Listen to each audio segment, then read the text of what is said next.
there's this idea in Jungian psychology called the circumambulation. And Jung had this idea that you had a potential future self, which would be in potential everything that you could be. And that it manifests itself moment to moment in your present life by making you interested in things.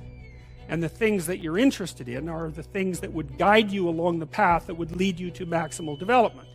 Now, it sounds like a metaphysical idea or a mystical idea even, but it's not. It's not. It's a really profoundly biological idea. The idea is something like, well, you're set up so that you're automatically interested in those things that would fully expand you as a well-adapted creature. Well, like, there's nothing radical about that idea. What else could possibly be the case? Unless there's something fundamentally flawed about you, that is what the situation would be. It's kind of interesting to think about how that would be manifest moment to moment, but the idea is something like, well, your interest is captured by those things that lead you down the path of development. Well, that better be the case. Okay, so that's fine. And so there's some utility in pursuing those things that you're interested in. That's the call to adventure, let's say. And the call to adventure takes you all sorts of places. Now, the problem with the call to adventure is, like, what the hell do you know? You might be interested in things that are kind of warped and bent. And often it's the case that when new parts of people manifest themselves and grip their interests, say, they do it very badly and shoddily. And so you stumble around like an idiot when you try to do something new. That's why the fool is the precursor to the savior from the symbolic perspective.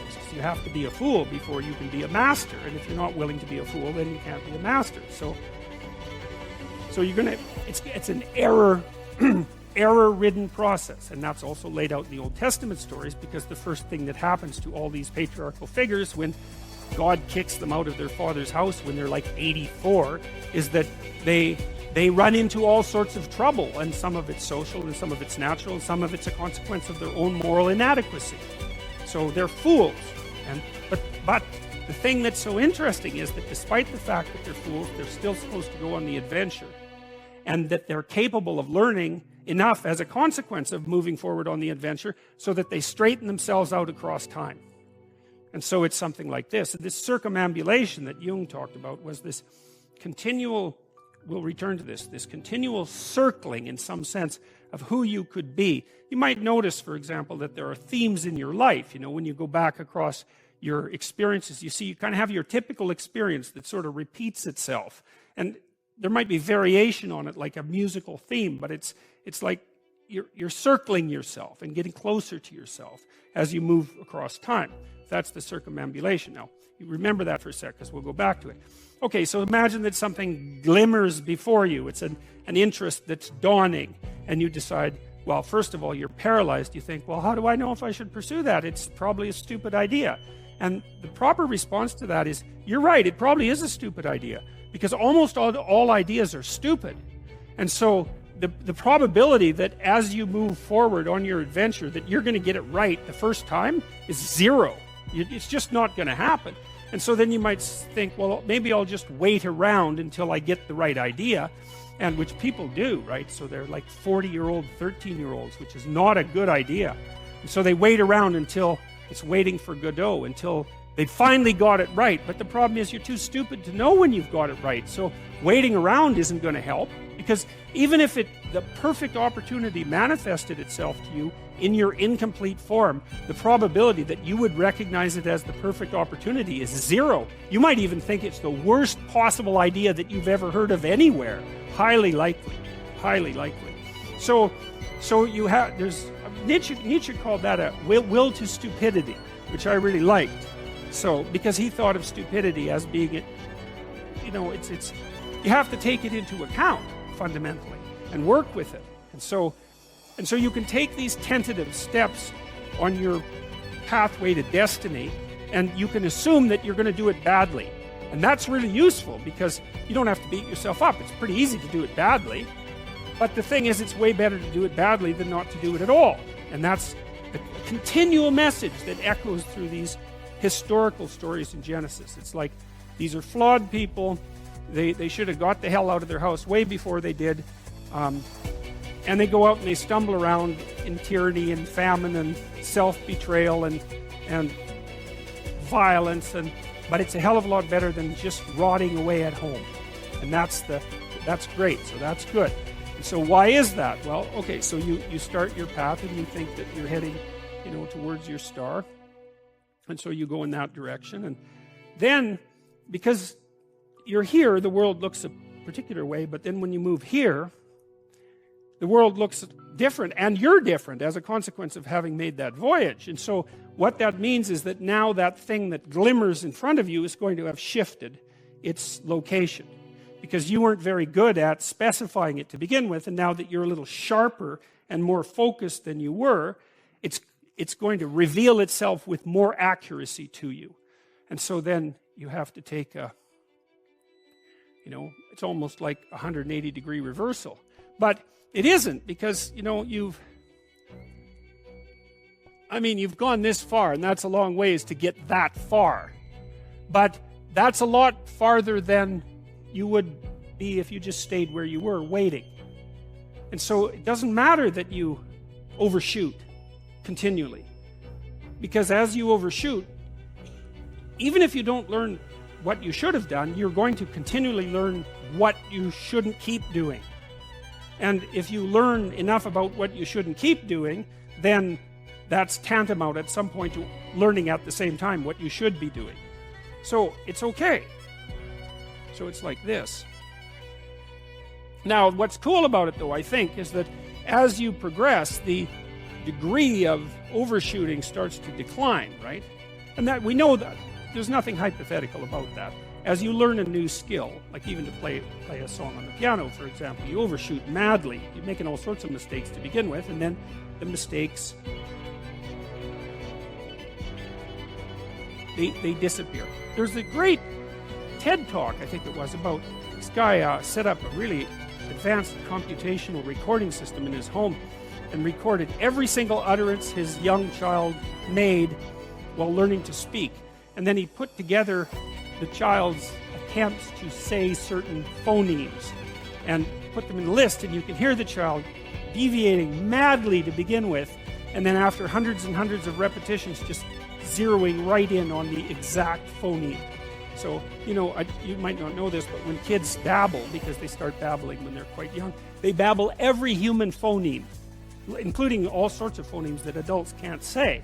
And then they die into their language, so that after they learn, say, English, then there's all sorts of phonemes they can no longer hear or pronounce, but to begin with, it's all there, which is really quite interesting. But so as they learn a particular language, they zero in on the proper way to pronounce that, and their errors minimized. And every time you learn something, that's how it is. And that's really useful to know, too, because it means that it's okay to wander around stupidly before you fix your destination. Now, you see that echoed in Exodus, right? Because what happens is that the Egyptians, or the Hebrews, escape a tyranny, which is kind of whatever you do personally and psychologically when you escape from your previous set of stupidly held and ignorant and stubborn axioms. It's like, away from that tyranny. It's like, great, I freed myself from that. Well, then what? Well, you think, well, now I'm on the way. It's, no, you're not. Now you're in the desert, where you wander around stupidly, and worship the wrong things until you finally organize yourself morally again and head in the proper direction. So that's worth knowing, too, because you think, well, I got rid of a lot of things, excess baggage that I didn't need in my life, and now everything's okay. It's like, no, it's not. You've got rid of a whole set of scaffolds that were keeping you in place, even though they were pathological. And now you have nothing, and nothing actually turns out to be better than something pathological, but you're still stuck with the problem of nothing. And that's exactly why Exodus is structured the way that it is. It's that you escape from a tyranny. It's, hooray, we're no longer slaves. Yeah, well, now you're nihilistic and lost. It's not necessarily an improvement.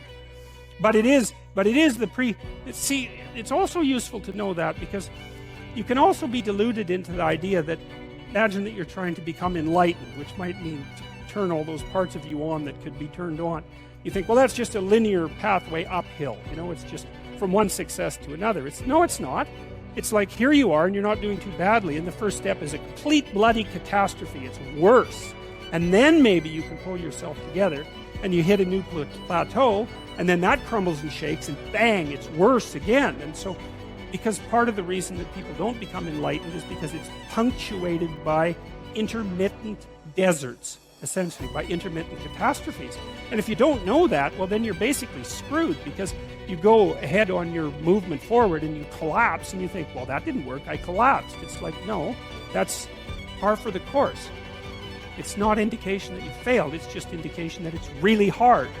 And that when you learn something, you also unlearn something. And the thing you unlearned is probably useful, and unlearning it actually is painful. You know, let's say if you have to get out of a bad relationship. It's like there isn't any relationship that's 100% bad. And so when you jump out of it, well, maybe you're in better shape, but you're still lonesome and disoriented, and you don't know what your past was, and you don't know what your present is, and you don't know what your future is.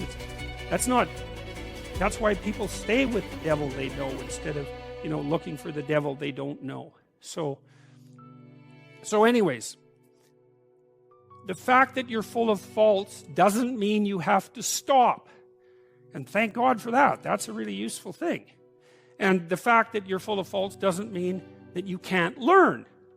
And so you can posit an ideal, and you're going to be wrong about it, but it doesn't matter, because what you're right about is positing the ideal and moving towards it. If the actual ideal isn't conceptualized perfectly, well, first, surprise, surprise, because like, what are you going to do that's perfect? So it doesn't matter that it's imperfect. It just matters that you do it and that you move forward. So that's really positive news as far as I'm concerned, because you can actually do that, right? You can do it badly.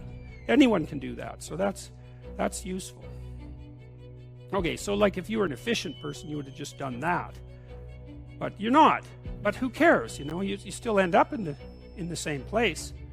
And maybe the trip is even more interesting. Who knows? Probably too interesting. Jung. I began to understand that the goal of psychic development, by which he means psychological development or spiritual development, is the self.